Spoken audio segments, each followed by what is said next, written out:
Her wedding ring didn't stay on long enough to leave a mark on her finger. The instant we start the conversation about her husband Edward Okoyo, it's almost as if she puts up a wall. Grief hasn't left her yet. We ask her for pictures of her and Okoyo during happier times. Nilichoma, zingine nilipeana. Yeah. I gave friends. Some I gave my mom. Yeah. But anyway, you can't forget completely. As Operation Linda Nchi was underway in October 2011, military officer Edward Okoyo was preparing to wed his newfound love. This one day I was going to Kisumu, and then we met there at Tuskys. Yeah, so he was like hi and hi. So we exchanged contacts, and that was all. Okoyo fell in love with Doreen almost in an instant. He courted her for a few months before asking her to marry him. She had set a date for the 10th of December 2011. That was before the Kenya Defense Forces announced an incursion in Somalia. He called me at around usiku, and he told me that he's going, because initially I told him that if you're going, then what about our wedding, because we were supposed to wed at around December. Then he told me, I'm on a call and all that. Then I asked him, but I remember very well you told me that you are not supposed to go, you are not. So he told me, then I'm going to stand in for someone, then I'll be back. Then I said, then I asked him, can we postpone our wedding? Then no, he said no. Okoyo went to Somalia on the 22nd of October 2011. His superiors allowed him to return for the big day. My wedding day, it was actually we started late that wedding, and immediately after wedding, after ring, kulikuwa na mvua sana, kulinyesha until people were like moving, closer so that mvua isiwanyeshe. 3 days into their honeymoon, Okoyo was called to duty. The day I was worried is the day I traveled to Somalia, because that same week ndio kulikuwa na matragedy mingi, sijui mara watu wamelipuka wapi, mara nini. So anytime nilikuwa nimeona paper, the first thing nilikuwa naingia kwa office, I was reading newspaper na tafuta Somalia. Oh no, okay, my guy is not there. Okoyo would call home every day.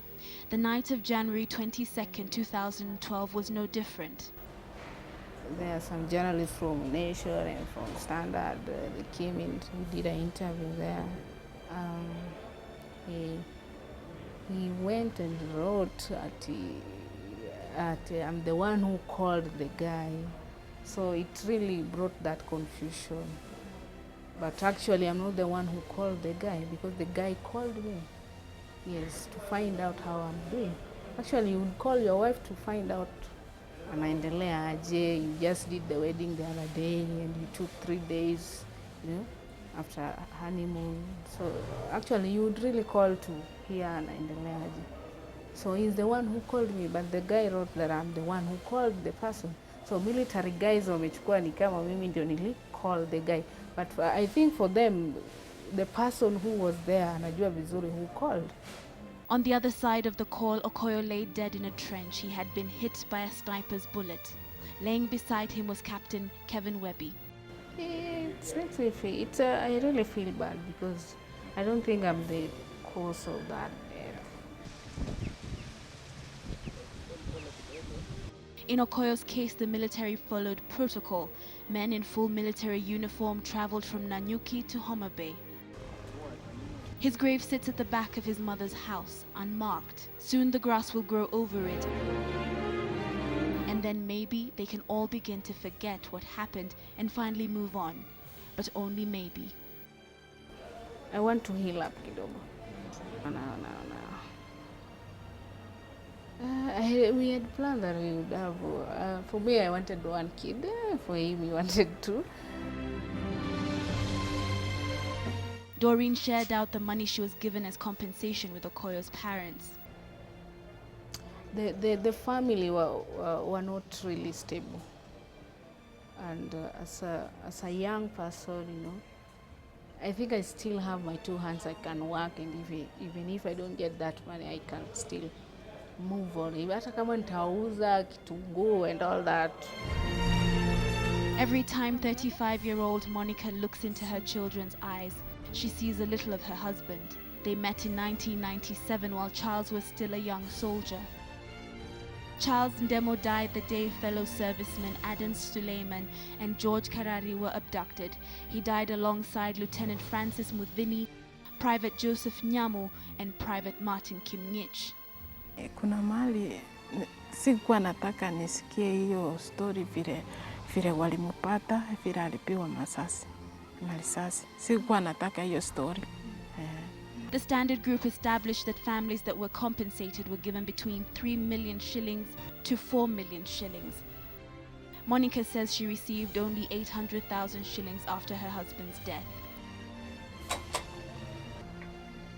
She used it to build a temporary house on a piece of land he had bought in Kisii town.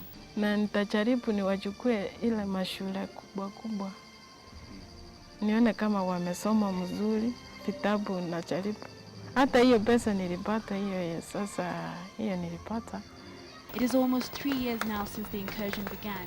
The exact number of soldiers killed in the line of duty inside Somalia remain unclear. Back home, the threat of terrorism shows little sign of diminishing. But scars of war dot nearly every corner of the country. Yet for families of the brave soldiers who have laid down their lives for the country, the struggle to move on has only just begun.